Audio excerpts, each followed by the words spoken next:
Hello everyone, welcome to my channel. तो आज के वीडियो में हम क्लास 8 साइंस का chapter number 4 materials, metals and non metals पढ़ेंगे।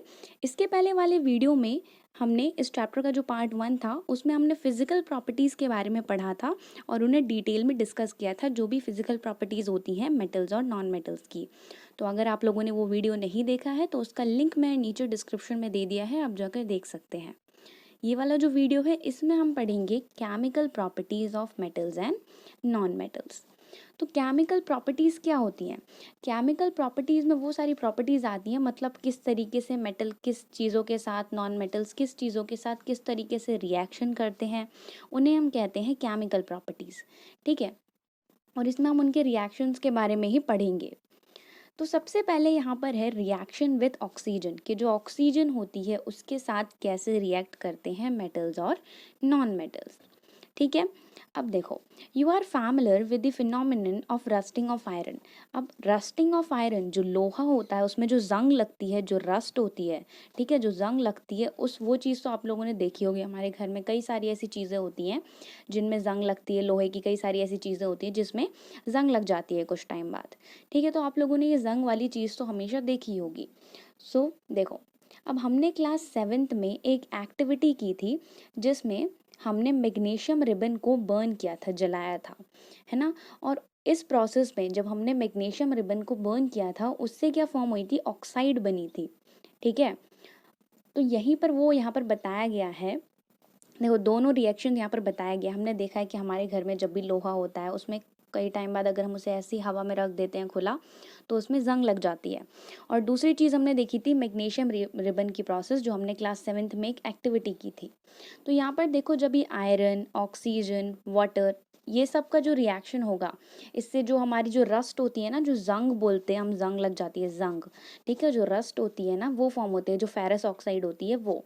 और जबकि जब हम मैग्नीशियम रिबन को एयर में बर्न करते हैं, एयर में क्या प्रेजेंट होती है, ऑक्सीजन प्रेजेंट होती है।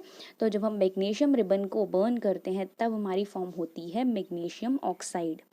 क्या फॉर्म होती है, मैग्नीशियम ऑक्साइड, MgO। ठीक है, तो जब भी कोई भी मेटल अगर हो, वो जब भी ऑक्सीजन के साथ रिएक्ट करेगा तो वो क्या फॉर्म होता है, ऑक्साइड फॉर्म होती है। ठीक है, फिर यहाँ पर ये एक हमें एक्टिविटी दी हुई है जो कि है एक्टिविटी 4.3।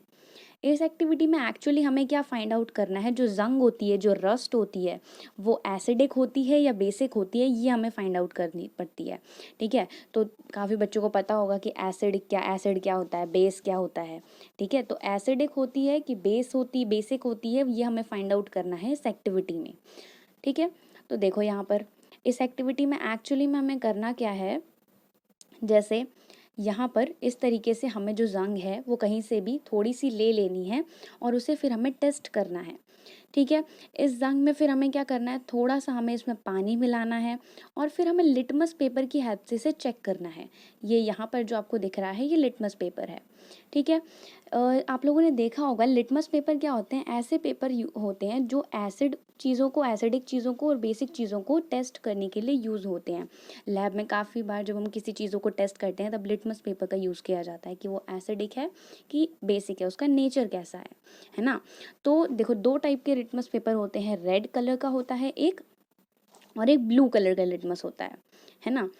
तो देखो, अगर कोई भी चीज़ रेड लिटमस को ब्लू में टर्न आउट कर रही है, अगर किसी चीज़ में हमने रेड लिटमस डाला और वो ब्लू हो गया तो मतलब वो चीज़ बेसिक है, और अगर ब्लू लिटमस रेड हो रहा है तो मतलब वो चीज़ क्या है, एसिडिक है। ठीक है, जैसे कि रेड सिग्नल होता है वो डेंजर का सिग्नल होता है, तो ऐसे ही जो रेड रेड अगर हो जाए तो वो होता है एसिडिक। ठीक है, चलो, तो यहाँ पर ये देख लिया सबसे पहले किस तरीके से रिएक्शन होता है ऑक्सीजन के साथ। अब यहाँ पर ये क्वेश्चन कर रही है कि देखो, कभी कॉपर जो होता है, कॉपर में भी क्या जंग लगता है। अब हम लोगों ने आयरन में देखा है, जो लोहा होता है उसमें तो जंग लगता ही है, तो क्या कॉपर में भी जंग लगता है। हमने देखा है कि कॉपर में ग्रीनिश सी लेयर डिपॉजिट हो जाती है, उसके सरफेस पर एक ग्रीनिश सी लेयर लग जाती है ना। तो वो क्या होती है, उसके कोई भी कॉपर की चीज़ है उसके ऊपर, देखो, when a copper is expose to a moist air for long time it acquires a dull green coating.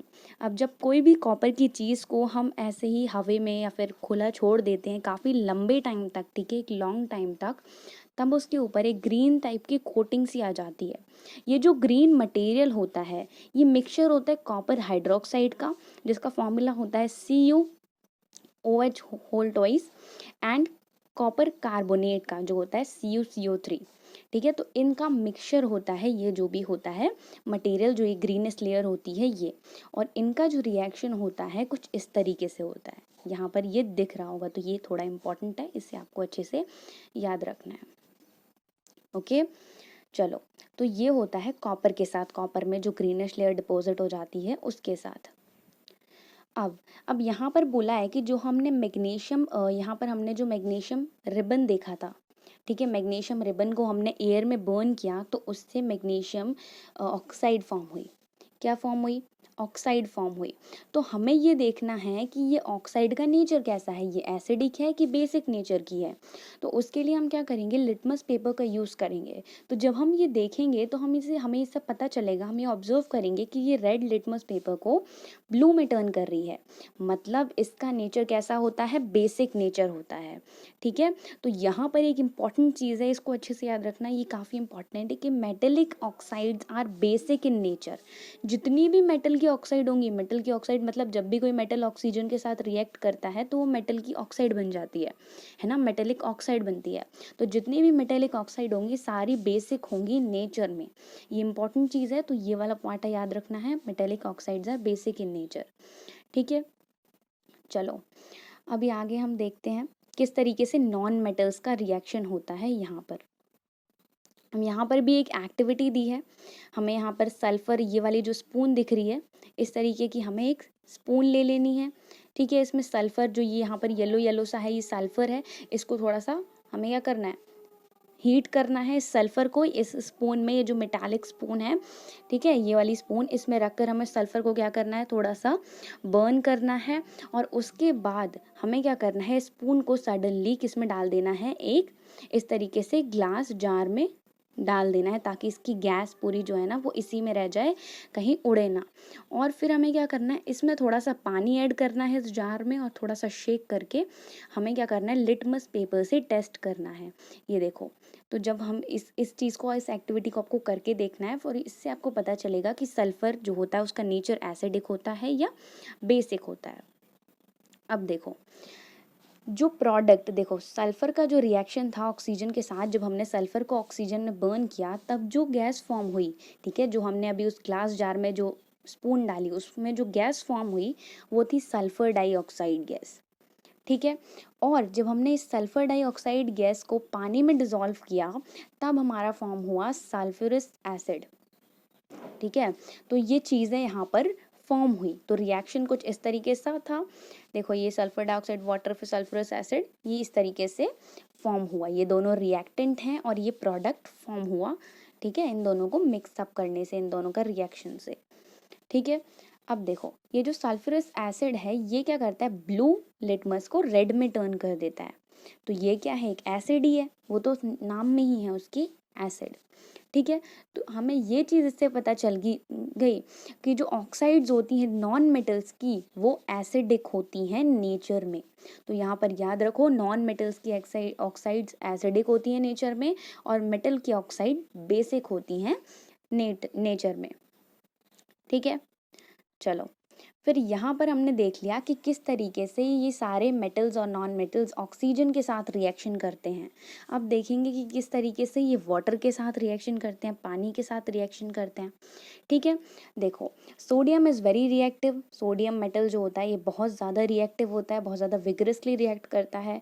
It reacts vigorously with oxygen and water, ये ऑक्सीजन के साथ और पानी के साथ बहुत ज़्यादा विगरसली रिएक्ट करता है।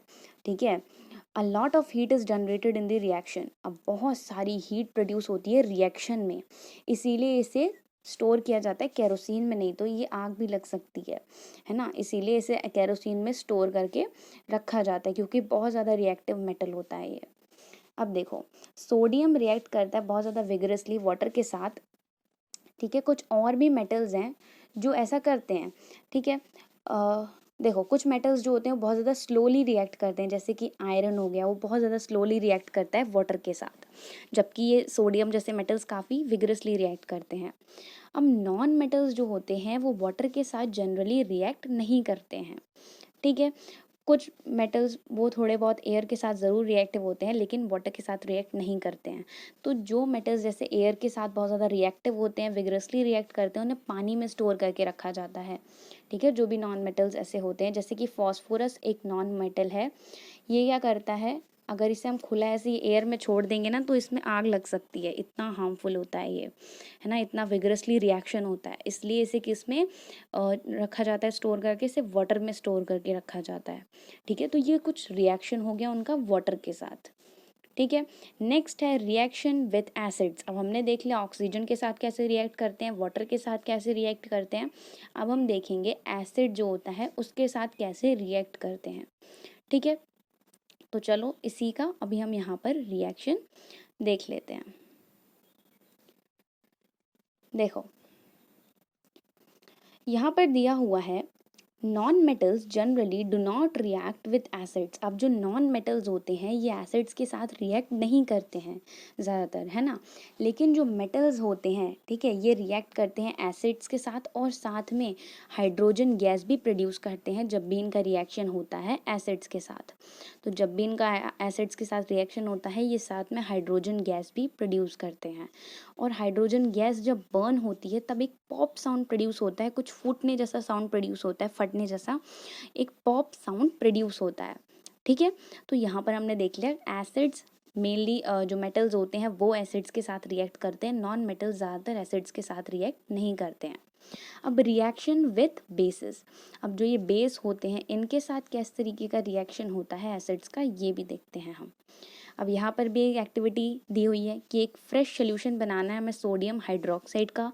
सोडियम हाइड्रोक्साइड एक बेस ही है, ठीक है, एक बेस ही होता है सोडियम हाइड्रोक्साइड, ठीक है। एक टेस्ट ट्यूब में तो हमें इसमें 3 से 4 पैलेट्स डालनी है 5 ml पानी में सोडियम हाइड्रोक्साइड की, और उसके बाद उसमें एक एल्यूमिनियम फॉइल का एक पीस डाल देना है।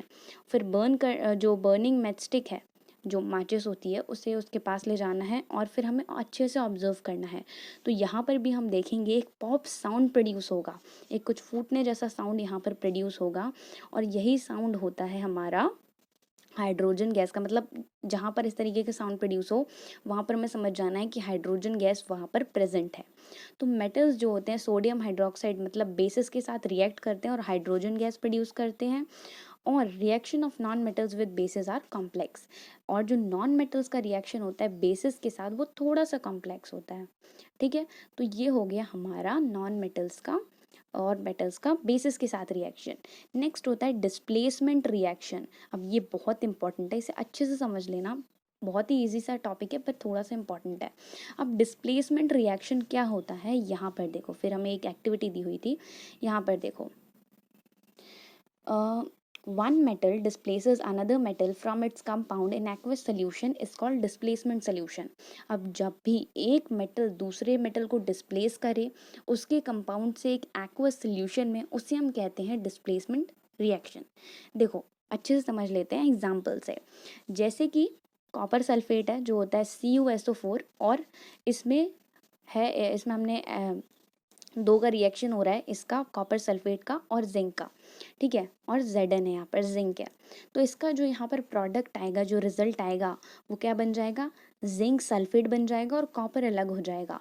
तो मतलब आप यहाँ पर क्या देख रहे हो कि कॉपर की जगह जो है वो जिंक ने ले ली। यहाँ पर कॉपर सल्फेट था लेकिन रिएक्टेंट प्रोडक्ट में बन गया वो जिंक सल्फेट और कॉपर अलग हो गया। तो यहाँ पर जिंक ने क्या किया, कॉपर को डिस्प्लेस कर दिया, कॉपर अलग हो गया और यहाँ पर जिंक अलग हो गया, ठीक है। तो मतलब अगर हम एक और इसमें एग्जांपल लेके देखें, क्योंकि क्यों अलग हो गए ये दोनों, क्योंकि यहाँ पर ये इसीलिए अलग हो गए, क्यों अलग हो गए, ये यहाँ पर इसीलिए अलग हो गए क्योंकि देखो सबसे पहले देखो ये कॉपर सल्फेट, ठीक है, ये क्यों अलग हो गए, ये इसीलिए यहाँ पर अलग हो गए क्योंकि ये जिंक जो है कॉपर से ज़्यादा रिएक्टिव है, ठीक है। तो zinc is more reactive than copper, zinc जो है वो कॉपर से ज़्यादा रिएक्टिव है। ओके, अब अगर हम इस तरीके से एक एग्जांपल लें, एक इस तरीके का रिएक्शन है, A B plus C gives us A C plus B. अब यहाँ पर समझो ये कोई रिएक्शन है, ठीक है, यहाँ पर कोई मेटल है, जैसे कि यहाँ पर ए और बी है और यहाँ पर सी है, तो यहाँ पर देखो इसका जो प्रोडक्ट आया उसमें यहाँ पर सी ने बी को डिस्प्लेस कर दिया, ये सी ए के साथ आ गया और बी को डिस्प्लेस कर दिया, ठीक है, like this you have to understand, ठीक है। ये होता है डिस्प्लेसमेंट रिएक्शन, मतलब जहाँ पर सिंगल रिप्लेसमेंट हो, ये रिप्लेस हो गया, यहाँ पर जिंक यहाँ पर आ गया, जिंक सल्फेट बन गया और ये कॉपर आ गया, ठीक है, तो इसी को हम बोलते हैं डिस्प्लेसमेंट रिएक्शन, ठीक है। तो ये होता है हमारा डिस्प्लेसमेंट रिएक्शन। अब जो ज़्यादा रिएक्टिव मेटल्स होते हैं वो कम रिएक्टिव मेटल्स को डिस्प्लेस कर देते हैं। More reactive metal can replace less reactive metal, but a less reactive metal can not displace more reactive metals. लेकिन जो कम रिएक्टिव मेटल्स हैं वो ज़्यादा रिएक्टिव मेटल्स को डिस्प्लेस नहीं कर सकते। अब हमें कैसे पता चलेगा कौन सा ज़्यादा रिएक्टिव है कौन सा कम रिएक्टिव है, तो हम आगे वो हायर क्लासेस में पढ़ेंगे कि किस तरीके से वो होता है, ठीक है। अब यहाँ पर दिया है मेटल्स और नॉन मेटल्स के कुछ यूजेस, किस किस काम में आते हैं मेटल्स एंड नॉन मेटल्स हमारे। अब देखो, metals are used in making machinery, automobiles, aeroplane, trains, satellites, industrial gadgets, cooking utensils, water boilers, etc. अब metals का इस्तेमाल बहुत सारी चीज़ों में किया जाता है, जैसे कि ऑटोमोबाइल्स में, एरोप्लेन्स में, ट्रेन्स में, है ना, इंडस्ट्रियल गैजेट्स में, वाटर बॉयलर्स में, और हमारे घर में जो काफ़ी सारे बर्तन होते हैं वो भी मेटल्स से बने हुए होते हैं। एरोप्लेन्स में भी मेटल्स का यूज़ होता है, इंडस्ट्रियल गैजेट्स भी कई सारे मेटल्स से बने होते हैं, है ना। तो मेटल्स का भी बहुत इंपॉर्टेंट रोल होता है हमारी लाइफ में। नेक्स्ट है नॉन मेटल्स का यूज़। तो नॉन मेटल्स भी एक एसेंशियल पार्ट है, एसेंशियल होते हैं हमारी लाइफ के लिए, क्योंकि जो हम इनहेल करते हैं ऑक्सीजन, ठीक है, वो भी एक नॉन मेटल है। ओके, फिर देखो नॉन मेटल्स को फर्टिलाइजर्स की तरह यूज़ किया जाता है प्लांट्स की ग्रोथ को इंक्रीज करने के लिए, है ना। Non metals is used in water purification, water को प्योरीफाई करने के लिए जो प्रोसेस की जाती है उसमें भी नॉन मेटल्स का यूज़ होता है। फिर नॉन मेटल्स का यूज़ होता है एक पर्पल कलर्ड सोल्यूशन में, जिसे हम एंटीसेप्टिक की तरह यूज़ करते हैं वाउंड्स में जो चोट लग जाती है उस पर, है ना।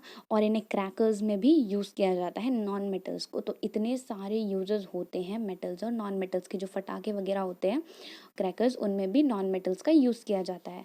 तो ये पूरे यूजेस हैं नॉन मेटल्स के, ठीक है। तो यहाँ पर हमने देख लिए मेटल्स और नॉन मेटल्स के यूजेस, जितनी भी चीज़ें थी, केमिकल प्रॉपर्टीज़, किसके साथ मेटल्स का कैसा रिएक्शन होता है। तो आई थिंक कि आप लोगों को समझ में आ गया होगा कि केमिकल प्रॉपर्टीज़ क्या होती हैं, ठीक है। और ये जितनी भी सारी चीज़ें हमने समझी आप लोगों को अच्छे से समझ में आ गई होंगी। तो अगर आप लोगों को थोड़ा भी समझ में आया और वीडियो अच्छा लगा हो तो लाइक करिए, चैनल को प्लीज़ सब्सक्राइब करिए और बेल आइकन को ज़रूर प्रेस करिए, क्योंकि आगे आने वाले वीडियोज़ में मैं आप लोगों के लिए और भी ऐसे आप लोगों के सारे चैप्टर्स करा दूँगी, ठीक है। तो thank you for watching this video, thank you.